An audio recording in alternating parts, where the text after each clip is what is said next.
بسم الله الرحمن الرحيم. الحمد لله الذي أنزل على عبده الكتاب ولم يجعل له عوجا قيما لينذر بأسا شديدا من لدنه ويبشر المؤمنين الذين يعملون الصالحات أن لهم أجرا حسنا ماكثين فيه أبدا وينذر الذين قالوا اتخذ الله ولدا ما لهم به من علم ولا لآبائهم كبرت كلمة تخرج من أفواههم إن يقولون إلا كذبا فلعلك باخع نفسك على آثارهم إن لم يؤمنوا بهذا الحديث أسفا إنا جعلنا ما على الأرض زينة لها لنبلوهم أيهم أحسن عملا وإنا لجاعلون ما عليها صعيدا جرزا أم حسبت أن أصحاب الكهف والرقيم كانوا من آياتنا عجبا إذ أوى الفتية إلى الكهف فقالوا ربنا آتنا من لدنك رحمة وهيئ لنا من أمرنا رشدا فضربنا على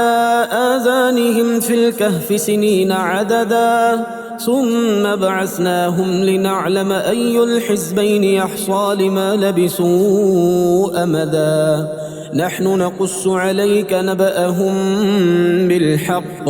إنهم فتية آمنوا بربهم وزدناهم هدى وربطنا على قلوبهم إذ قاموا فقالوا ربنا رب السماوات والأرض لن ندعو من دونه إلها لقد قلنا إذا شططا هؤلاء قوم اتخذوا من دونه آلهة لولا يأتون عليهم بسلطان بين فمن أظلم ممن افترى على الله كذبا وإذ اعتزلتموهم وما يعبدون إلا الله فأووا إلى الكهف ينشر لكم ربكم من رحمته ويهيئ لكم من أمركم مرفقا وترى الشمس إذا طلعت تزاور عن كهفهم ذات اليمين وإذا غربت تقرضهم ذات الشمال وهم في فجوة منه ذلك من آيات الله من يهد الله فهو المهتد ومن يضلل فلن تجد له وليا مرشدا وتحسبهم أيقاظا وهم رقود ونقلبهم ذات اليمين وذات الشمال وكلبهم باسط ذراعيه بالوصيد لو اطلعت عليهم لوليت منهم فرارا ولملئت منهم رعبا وكذلك بعثناهم ليتساءلوا بينهم قال قائل منهم كم لبثتم قالوا لبثنا يوما أو بعض يوم قالوا ربكم أعلم بما لبثتم فابعثوا أحدكم بورقكم هذه إلى المدينة فلينظر أيها أزكى طعاما فليأتكم برزق منه وليتلطف ولا يشعرن بكم أحدا إنهم إن يظهروا عليكم يرجموكم أو يعيدوكم في ملتهم ولن تفلحوا إذا أبدا وكذلك أعثرنا عليهم ليعلموا أن وعد الله حق وأن الساعة لا ريب فيها إذ يتنازعون بينهم أمرهم فقالوا ابنوا عليهم بنيانا ربهم أعلم بهم قال الذين غلبوا على أمرهم لنتخذن عليهم مسجدا سيقولون 3 رابعهم كلبهم ويقولون 5 سادسهم كلبهم رجما بالغيب ويقولون 7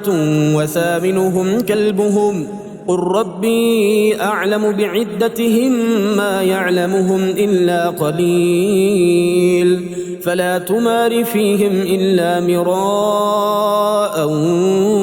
ظاهرا ولا تستفت فيهم منهم أحدا ولا تقولن لشيء إني فاعل ذلك غدا إلا أن يشاء الله واذكر ربك إذا نسيت وقل عسى أن يهديني ربي لأقرب من هذا رشدا ولبثوا في كهفهم 300 سنين وازدادوا 9 قل الله أعلم بما لبثوا له غيب السماوات والأرض أبصر به وأسمع ما لهم من دونه من ولي ولا يشرك في حكمه أحدا واتل ما أوحي إليك من كتاب ربك لا مبدل لكلماته ولن تجد من دونه ملتحدا واصبر نفسك مع الذين يدعون ربهم بالغداة والعشي يريدون وجهه ولا تعد عيناك عنهم تريد زينة الحياة الدنيا ولا تطع من أغفلنا قلبه عن ذكرنا واتبع هواه وكان أمره فرطا وقل الحق من ربكم فمن شاء فليؤمن ومن شاء فليكفر إنا أعتدنا للظالمين نارا أحاط بهم سرادقها وإن يستغيثوا يغاثوا بماء كالمهل يشوي الوجوه بئس الشراب وساءت مرتفقا إن الذين آمنوا وعملوا الصالحات إنا لا نضيع أجر من أحسن عملا أولئك لهم جنات عدن تجري من تحتهم الأنهار يحلون فيها من أسابر من ذهب ويلبسون ثيابا خضرا من سندس واستبرق متكئين فيها على الأرائك نعم الثواب وحسنت مرتفقا واضرب لهم مثل الرجلين جعلنا لأحدهما جنتين من أعناب وحففناهما بنخل وجعلنا بينهما زرعا كلتا الجنتين آتت أكلها ولم تظلم منه شيئا وفجرنا خلالهما نهرا وكان له ثمر فقال لصاحبه وهو يحاوره أنا أكثر منك مالا وأعز نفرا ودخل جنته وهو ظالم لنفسه قال ما أظن أن تبيد هذه أبدا وما أظن الساعة قائمة ولئن رددت إلى ربي لأجدن خيرا منها منقلبا قال له صاحبه وهو يحاوره أكفرت بالذي خلقك من تراب ثم من نطفة ثم سواك رجلا لكن هو الله ربي ولا أشرك بربي أحدا ولولا إذ دخلت جنتك قلت ما شاء الله لا قوة إلا بالله إن ترني أنا أقل منك مالا وولدا فعسى ربي أن يؤتيني خيرا من جنتك ويرسل عليها حسبانا من السماء فتصبح صعيدا زلقا أو يصبح ماؤها غورا فلن تستطيع له طلبا وأحيط بثمره فأصبح يقلب كفيه على ما أنفق فيها وهي خاوية على عروشها ويقول يا ليتني لم أشرك بربي أحدا ولم تكن له فئة ينصرونه من دون الله وما كان منتصرا هنالك الولاية لله الحق هو خير ثوابا وخير عقبا واضرب لهم مثل الحياة الدنيا كماء إن أنزلناه من السماء فاختلط به نبات الأرض فأصبح هشيما تذروه الرياح وكان الله على كل شيء مقتدرا المال والبنون زينة الحياة الدنيا والباقيات الصالحات خير عند ربك ثوابا وخير أملا ويوم نسير الجبال وترى الأرض بارزة وحشرناهم فلم نغادر منهم أحدا وعرضوا على ربك صفا لقد جئتمونا كما خلقناكم أول مرة بل زعمتم أن لن نجعل لكم موعدا ووضع الكتاب فترى المجرمين مشفقين مما فيه ويقولون يا ويلتنا ما لهذا الكتاب لا يغادر صغيرة ولا كبيرة إلا أحصاها ووجدوا ما عملوا حاضرا ولا يظلم ربك أحدا وإذ قلنا للملائكة اسجدوا لآدم فسجدوا إلا إبليس كان من الجن ففسق عن أمر ربه أفتتخذونه وذريته أولياء من دوني وهم لكم عدو بئس للظالمين بدلا ما أشهدتهم خلق السماوات والأرض ولا خلق أنفسهم وما كنت متخذ المضلين عضدا ويوم يقول نادوا شركائي الذين زعمتم فدعوهم فلم يستجيبوا لهم وجعلنا بينهم موبقا ورأى المجرمون النار فظنوا أنهم مواقعوها ولم يجدوا عنها مصرفا ولقد صرفنا في هذا القرآن للناس من كل مثل وكان الإنسان أكثر شيء جدلا وما منع الناس أن يؤمنوا إذ جاءهم الهدى ويستغفروا ربهم إلا أن تأتيهم سنة الأولين أو يأتيهم العذاب قبلا وما نرسل المرسلين إلا مبشرين ومنذرين ويجادل الذين كفروا بالباطل ليدحضوا به الحق واتخذوا آياتي وما أنذروا هزوا ومن أظلم ممن ذكر بآيات ربه فأعرض عنها ونسي ما قدمت يداه إنا جعلنا على قلوبهم أكنة أن يفقهوه وفي آذانهم وقرا وإن تدعهم إلى الهدى فلن يهتدوا إذا أبدا وربك الغفور ذو الرحمة لو يؤاخذهم بما كسبوا لعجل لهم العذاب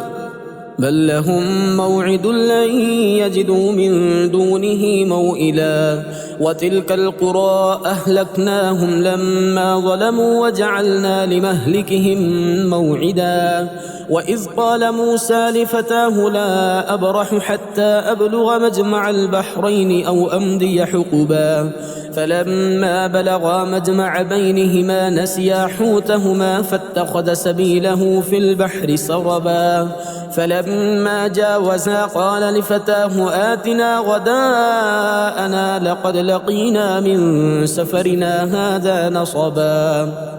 قال أرأيت إذ أوينا إلى الصخرة فإني نسيت الحوت وما أنسانيه إلا الشيطان أن أذكره واتخذ سبيله في البحر عجبا قال ذلك ما كنا نبغي فارتدا على آثارهما قصصا فوجدا عبدا من عبادنا آتيناه رحمة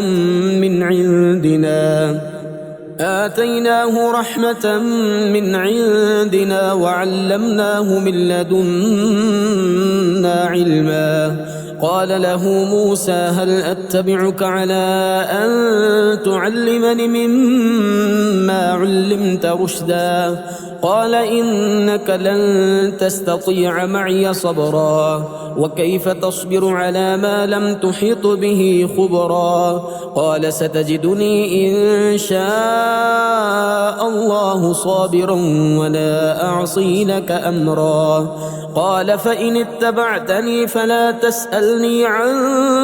شيء حتى أحدث لك منه ذكرا فانطلقا حتى إذا ركبا في السفينة خرقها قال أخرقتها لتغرق أهلها لقد جئت شيئا إمرا قال ألم أقل إنك لن تستطيع معي صبرا قال لا تؤاخذني بما نسيت ولا ترهقني من أمري عسرا فانطلقا حتى إذا لقيا غلاما فقتله قال أقتلت نفسا زكية بغير نفس لقد جئت شيئا نكرا قال ألم أقل لك إنك لن تستطيع معي صبرا قال إن سألتك عن شيء بعدها فلا تصاحبني قد بلغت من لدني عذرا فانطلقا حتى إذا أتيا أهل قرية استطعما أهلها فأبوا أن يضيفوهما فوجدا فيها جدارا يريد أن ينقض فأقامه قال لو شئت لاتخذت عليه أجرا قال هذا فراق بيني وبينك سأنبئك بتأويل ما لم تستطع عليه صبرا أما السفينة فكانت لمساكين يعملون في البحر فأردت أن أعيبها وكان وراءهم ملك يأخذ كل سفينة غصبا وأما الغلام فكان أبواه مؤمنين فخشينا أن يرهقهما طغيانا وكفرا فأردنا أن يبدلهما ربهما خيرا منه زكاة وأقرب رحما وأما الجدار فكان لغلامين يتيمين في المدينة وكان تحته كنز لهما وكان أبوهما صالحا فأراد ربك أن يبلغا أشدهما ويستخرجا كنزهما رحمة من ربك وما فعلته عن أمري ذلك تأويل ما لم تسطع عليه صبرا ويسألونك عن ذي القرنين قل سأتلو عليكم منه ذكرا إنا مكنا له في الأرض وآتيناه من كل شيء سببا فأتبع سببا حتى إذا بلغ مغرب الشمس وجدها تغرب في عين حمئة ووجد عندها قوما قلنا يا ذا القرنين إما أن تعذب وإما أن تتخذ فيهم حسنا قال أما من ظلم فسوف نعذبه ثم يرد إلى ربه فيعذبه عذابا نكرا وأما من آمن وعمل صالحا فله جزاء الحسنى وسنقول له من أمرنا يسرا ثم أتبع سببا حتى إذا بلغ مطلع الشمس وجدها تطلع على قوم لم نجعل لهم من دونها سترا كذلك وقد أحطنا بما لديه خبرا ثم أتبع سببا حتى إذا بلغ بين السدين وجد من دونهما قوما لا يكادون يفقهون قولا قالوا يا ذا القرنين إن يأجوج ومأجوج مفسدون في الأرض فهل نجعل لك خرجا على أن تجعل بيننا وبينهم سدا قال ما مكنني فيه ربي خير فأعينوني بقوة أجعل بينكم وبينهم ردما آتوني زبر الحديد حتى إذا ساوى بين الصدفين قال انفخوا حتى إذا جعله نارا قال آتوني أفرغ عليه قطرا فما استطاعوا أن يظهروه وما استطاعوا له نقبا قال هذا رحمة من ربي فإذا جاء وعد ربي جعله دكاء وكان وعد ربي حقا وتركنا بعدهم يومئذ يموج في بعض ونفخ في الصور فجمعناهم جمعا وعرضنا جهنم يومئذ للكافرين عرضا الذين كانت أعينهم في غطاء عن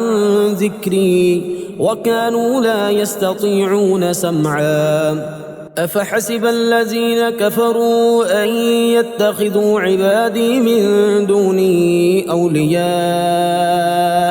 إنا أعتدنا جهنم للكافرين نزلا قل هل ننبئكم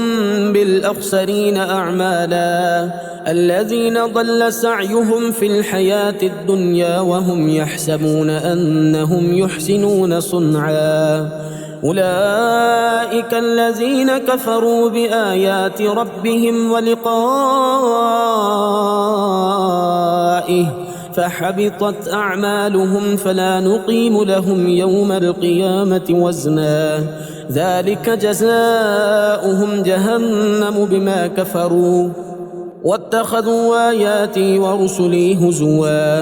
إن الذين آمنوا وعملوا الصالحات كانت لهم جنات الفردوس نزلا خالدين فيها لا يبغون عنها حولا قل لو كان البحر مدادا لكلمات ربي لنفد البحر قبل أن تنفد كلمات ربي ولو جئنا بمثله مددا قل إنما أنا بشر مثلكم يوحى إلي أنما إلهكم إله واحد فمن كان يرجو لقاء ربه فليعمل عملا صالحا ولا يشرك بعبادة ربه أحدا.